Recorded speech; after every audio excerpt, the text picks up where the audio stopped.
Friends, we meet today to discuss and explore new business opportunities between India and Russia. This takes place barely 3 months after the annual summit between our leaders in Moscow. They also had another opportunity to interact last month in Kazan. Those occasions have provided a strategic direction whose economic dimension we seek to realize through this gathering. But there is also a larger international setting in which we should place our cooperation. The world is moving towards ever greater multipolarity, and devising appropriate methods of cooperation is essential if we are to keep up.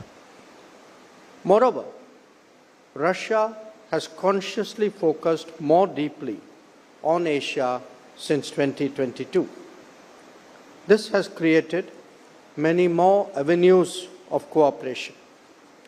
That we have a long history of strong convergence and deep friendship allows us to make the best of both factors.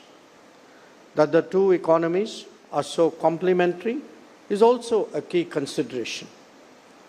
A partnership between an India that has an 8% growth rate for multiple decades ahead and a Russia that is a key natural resources provider as well as a major technology leader will serve both of them and the world well. Keeping that in mind, ladies and gentlemen, let me highlight 10 significant developments that we need to take note of. 1. Our bilateral trade today is $66 billion. This makes the goal of reaching $100 billion by 2030 more than realistic. 2. The balance of trade, however, needs urgent redressal since it is so one-sided. It is imperative that non-tariff barriers and regulatory impediments are speedily addressed for this to happen. 3. The India-Eurasian Economic Union trade in goods negotiations commenced in March this year. We need to vigorously take it forward. 4.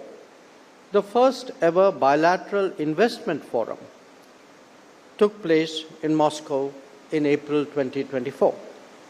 We also need to expedite negotiations on the bilateral investment treaty. 5. The program for cooperation in regard to the Russian Far East from 2024 to 29 was signed in July during the annual summit. It encourages other related activities, including in the connectivity sphere. 6. Mutual settlement of trade in national currencies is of great importance, especially in the current circumstances.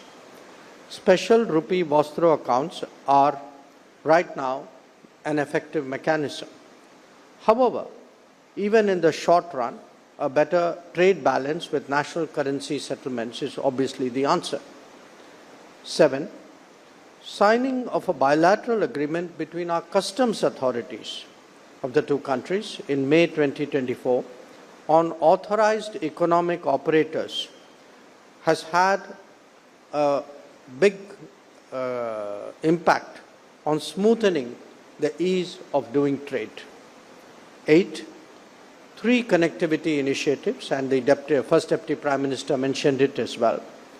3 connectivity initiatives between us, the International North-South Transport Corridor, the Chennai-Vladivostok Corridor, and the Northern Maritime Route, all need continued attention if we are to realize their full potential. 9. A growing Russian appreciation of Make in India as a program to deepen business will certainly help to take forward our cooperation in many, many domains.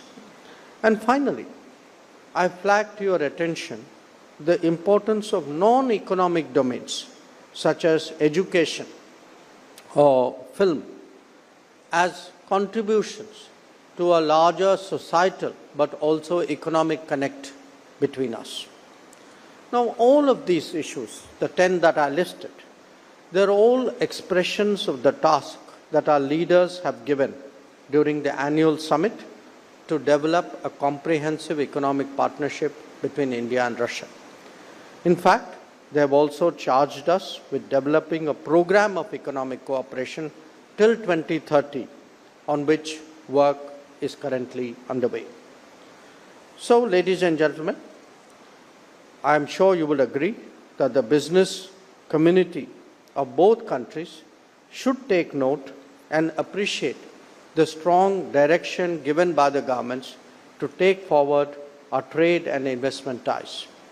It is natural that there would be concerns such as banking and payment related issues, concerns like logistical challenges, including shipping, insurance and reinsurance, as well as market access issues. Obviously, we have to find solutions that work to the comfort level of those who are actually involved in trade. I am confident that today's gathering and the sessions that will follow will facilitate an open exchange of views in this regard, with the expectation of coming up with mutually beneficial and workable answers. Friends, we are all aware of the complementary nature of our respective economies. If we recognize that fully, then it also follows that our approach is not transactional but aimed at building long-term partnerships. In energy domains such as oil, gas, coal or uranium, India will always be a major player in the international markets. This applies as well to the demand for fertilizers of various kinds. Constructing a mutually beneficial arrangement will help us both address the volatility and the uncertainty of our times. The emergence of a global workplace is also today an increasing reality. Demographic unevenness has created demand and supply imbalances across the world. India and Russia can be partners in this regard as well. It would require a focused initiative that customizes human resources in India for the Russian market. That is best done with the active participation of businesses. Friends, tomorrow the India-Russia Intergovernmental Commission will be meeting in Delhi to take stock of our bilateral cooperation. Your deliberations can provide a valuable input for policymakers to consider. We look forward to receiving these at the conclusion of this forum. Thank you for your attention.